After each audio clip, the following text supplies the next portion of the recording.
out in my book.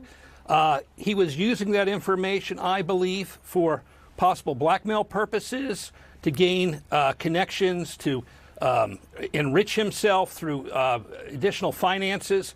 But what happened today in England was very important. You have to remember that Virginia, as Danielle just mentioned, Virginia alleged that she was sexually assaulted by Prince Andrew in 2001, 3 times.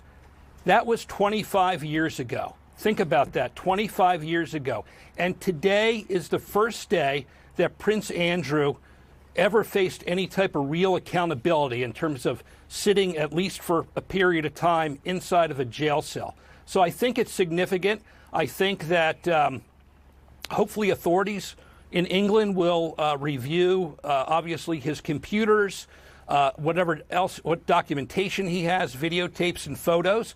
And also I was told that they could also question him on sexual abuse information that they may have obtained, even though this is strictly, he was brought in because of the allegedly passing on sensitive secrets. Yeah, and he's denied all prior allegations related to Epstein. As I mentioned, he hasn't commented on publicly these more recent allegations of misconduct in public office. You know, Max, I spoke earlier with royal historian Kate Williams, and she said something that really kind of stood out to me, and that was that she thought this moment is more seismic for the royal family than the abdication of King Edward or the death of Princess Diana, because, you know, as she saw it, essentially, it's about the existential threat that it poses. Can you put that into perspective for us? Because I think it's really hard to understand that to people who didn't grow up in the Commonwealth. Well, I think we saw that in King Charles's statement today. He came out with it very quickly. He didn't put it through a spokesperson. He went on record. He has, to be fair, always talked about the victims coming first here. But in his statement, he talked about the allegations against Andrew Mountbatten Windsor. He didn't say his brother, as if he was some sort of distant figure from the monarchy. I think that was intentional to create separation between himself, the monarchy, and Andrew. We saw the king out today continuing with public engagements which were long planned in the diary, really showing that the monarchy carries on despite this, basically putting the survival of the monarchy as front and centre and not protection of his brother. So I think the king feels that existential threat at this point. So I do think it's an extraordinary situation.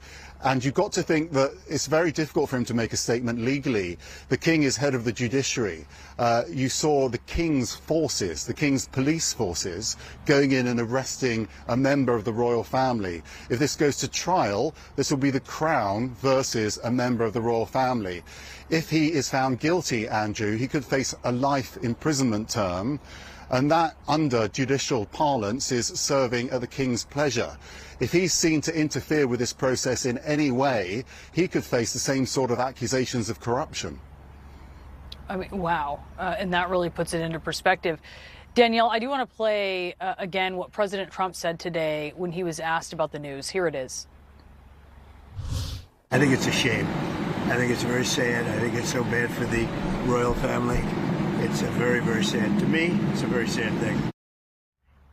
What's your reaction to that?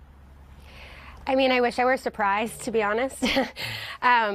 It's what we've seen time and time again from this administration, this glossing over of survivors and this lack of empathy and really thinking about only these places of power and these positions of power being the only things that matter when, Pam Bondi couldn't even look at us in the hearing last week, and then to hear him just say that he feels so sorry for Andrew, it just is more of the same sort of just, we just want humanity. We just want empathy. We want compassion, and we want accountability, of course.